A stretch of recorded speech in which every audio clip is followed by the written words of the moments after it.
Leannie, and I'm here at Blue Egg Entertainment, and I am sharing this beautiful sunny day with my good friend Dianna David, the most talented entertainer. Oh. So, Dianna, actually, I know that a lot of people know who you are and what you do, but for the few that may not, why don't you tell us about your amazing talents and all the amazing things that you do? Well, I guess I call myself a movement storyteller, and that's because I have a little bit of ADD when it comes to like performing. So I tried everything from mime, Filipino dance, hip hop dance. I got really into shadow and photon lights and acting and clown. Like back in 2003, I quit my engineering job to do clowning full time because I felt like, well, and I was also dancing on the side. Dancing had kind of brought its limit for me, like in terms of how much I wanted to express. And so I just like went bold and I went into just clowning, and now it's like mixing all the traditional elements of just dance with something new, like a twist. I always like having like a little quirk to things the things I do. So yeah, pretty much I have a one-woman show that I try to I perform in schools, and I do like for the love of it shows, and I'll pull out like a little hip hop robot and just like twisting it up a little bit, not just a traditional hip hop routine or just a straight up clown with like red nose and big hair. Yeah, so, and I've seen some of your shows, and there's always a character, there's always a story, and there's always like, wow, the unexpected, which makes it so incredibly entertaining. Thank you.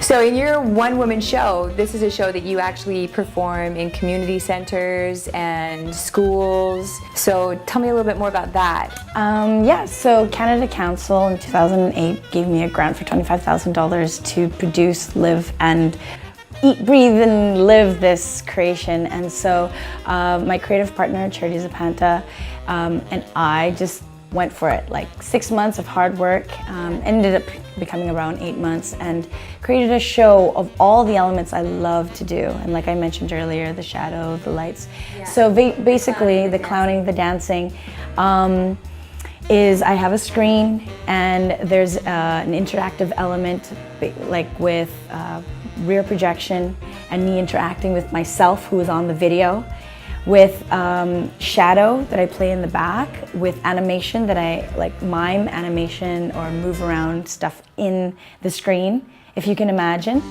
as well as playing 5 characters. And I really wanted to have as a wide range audience as possible. So if I can entertain a kindergartner as well as a grade 12 person. That's talent. Thanks. I've achieved my goal. So I managed to do it. So like in April and May of last year, I went on an 89 show tour all throughout British Columbia.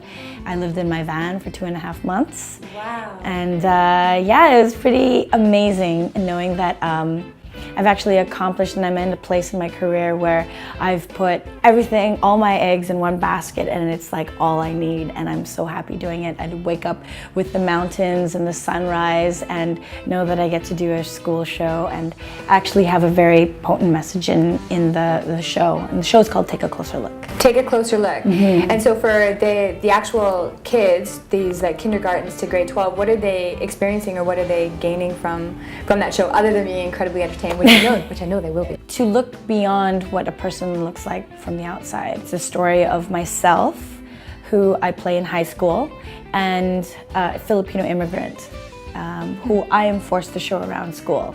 And so I, have to deal with all the peer pressure and just like knowing that, hey, I'm born in Canada. What makes me like the same as her? Yeah. But in fact, we're all the same. And these kids get a chance to like see beyond what the other person and actually just allow for a more welcoming community. And that's the bottom line behind it.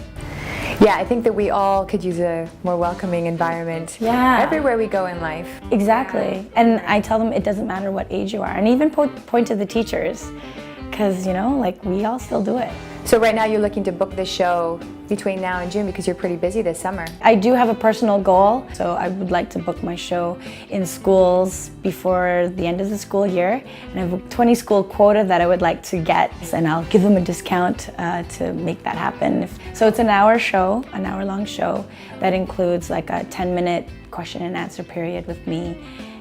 At the end, very affordable, and so this is appropriate for schools, but also community centers too, right? Like this is something that doesn't just have to be exclusively in a school. And obviously we're talking about elementary, middle school, high school, you name it. Yeah, and I want to get into like even like theaters that have like any sort of youth program, or so also like the community programs. They're looking for entertainers during the summer or just leading up to that would be fantastic. Entertainers really belong everywhere, I think. I think so. Yeah. And then this summer you have, you're going to be away for a bit, but then when you're back in Vancouver, you have a youth workshop? It's a camp. It's my first camp. It's called Camp Curious, and it's for arts and a creative expression. And it goes from August 9th to the 20th. Ages 7 to 11. Okay. And basically the first half, if you choose to do a morning session, it's based more on arts and creativity, painting, building projects, collages. You get to work with like woodworks and culinary arts.